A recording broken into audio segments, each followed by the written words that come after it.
مفتی صاحب یہ جو مہینہ ہے ماہ مبارک ہے، عید میلاد النبی صلی اللہ علیہ وآلہ وسلم، ہماری دو عیدیں تو ہم نے سنا تھا، عید الفطر اور عید الاضحیٰ. یہ جو تیسری عید ہے اس کی شرعی حیثیت کیا ہے؟ کوئی شرعی حیثیت نہیں ہے. جب نبی صلی اللہ علیہ وسلم کی حدیث ہے ہمارے لیے دو عیدیں ہیں، اس میں آپ نے عید کی نماز پڑھی تو من احدث فی امرنا ھذا ما لیس منہ فہو رد، ہمارے دین میں کوئی بھی نئی چیز ایجاد کرے گا تو وہ مردود ہے. ایک حدیث میں مردود کے الفاظ ہیں. اچھا آپ یہ دیکھیں، نبی صلی اللہ علیہ وسلم نے پیر کے دن روزہ رکھا. صحابہ نے پوچھا کیوں؟ آپ نے فرمایا میری ولادت کا دن ہے.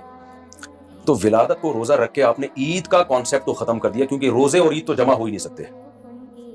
یعنی کبھی بھی عید کے دن روزہ حلال نہیں ہوتا. آپ نے پیر کے دن روزہ رکھ کے بتا دیا، شاید اس میں یہی اشارہ تھا کہ قرب قیامت میں ایسے لوگ آئیں گے جو میرے یوم ولادت کو عید کا دن منائیں گے. تو پیر کو آپ نے روزہ رکھ کے بتا دیا کہ اس میں عید کا تو اب منانے کا کانسیپٹ ہی ختم ہو گیا. یہ ثابت ہے کہ حضور صلی اللہ علیہ وآلہ وسلم کو یوم ولادت پیر کا روز تھا، سوموار کا روز تھا. ثابت ہے ٹھیک ہے، اس دن آپ نے روزہ رکھا. ٹھیک، تو روزہ اور عید جمع نہیں ہو سکتی. اور یہ 12 ربیع الاول کی ثابت 12 ربیع الاول تو دیکھیں نہ نبی کی تاریخ پیدائش ہے نہ تاریخ وفات ہے. لوگ مجھ سے پوچھتے ہیں اس کی کیا دلیل ہے. میں کہتا ہوں آپ بتاؤ کیا دلیل ہے، کوئی صحیح حدیث پیش کرو کہ 12 تاریخ کو آپ صلی اللہ علیہ وسلم پیدا ہوئے. یہ تو دلیل جو دعویٰ کرتا ہے اس کے ذمہ ہے نا. تو یہ جو جشن عید میلاد النبی صلی اللہ علیہ وآلہ وسلم ہے، جی، وہ کہتے ہیں کہ اس وقت تو جب خواتین نے دف بجا کے استقبال کیا تھا، جیسے حضور صلی اللہ علیہ وسلم کا کہ آئے تو نبی صلی اللہ علیہ وسلم مدینہ گئے تھے، استقبال کیا تھا نا. تو یہ بھی ایک جشن کا سا ایک وہ عامل اسما تھا. تو جس دن بنفس نفیس تشریف لے گئے تھے نا، 12 ربیع الاول کو تو آپ تشریف نہیں لا رہے نا.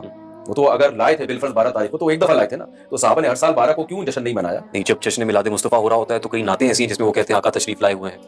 نعت میں کہنے سے تشریف لائیں گے نہیں، ورنہ میں ضرور اپنی نعت پڑھتا اور کہتا ہم سب کی خواہش ہے ہم نبی کی زیارت کریں، نبی صلی اللہ علیہ وسلم تشریف لائیں.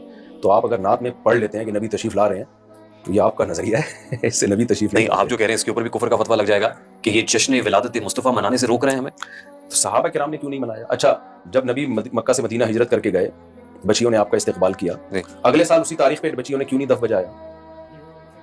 پھر اس کے بعد اگلے سال اسی ڈیٹ پہ کیوں نہیں بجایا؟ اس لیے کہ اب بنفس نفیس آ نہیں رہے ہیں. جس دن آئے تھے اس دن استقبال ہوا، اب اسی تاریخ کو ہر سال استقبال نہیں ہوا ہے، وہ نہ جشن منایا گیا. نہیں، بہت سے لوگ حضور صلی اللہ علیہ وسلم کا وہ جو برتھ ڈے کا کیک ہے وہ کاٹتے ہیں اس دن. بس وہ تو جو کاٹ رہے ہیں ان سے پوچھیں، ہم تو نہیں کاٹتے بھائی. ہم تو کہتے ہیں نبی سے محبت نبی کی تعلیمات پہ عمل کا نام ہے. تو نبی نے ہمیں 2 عیدیں دے دی ہیں تو ہمارے لیے کافی ہیں. اب میں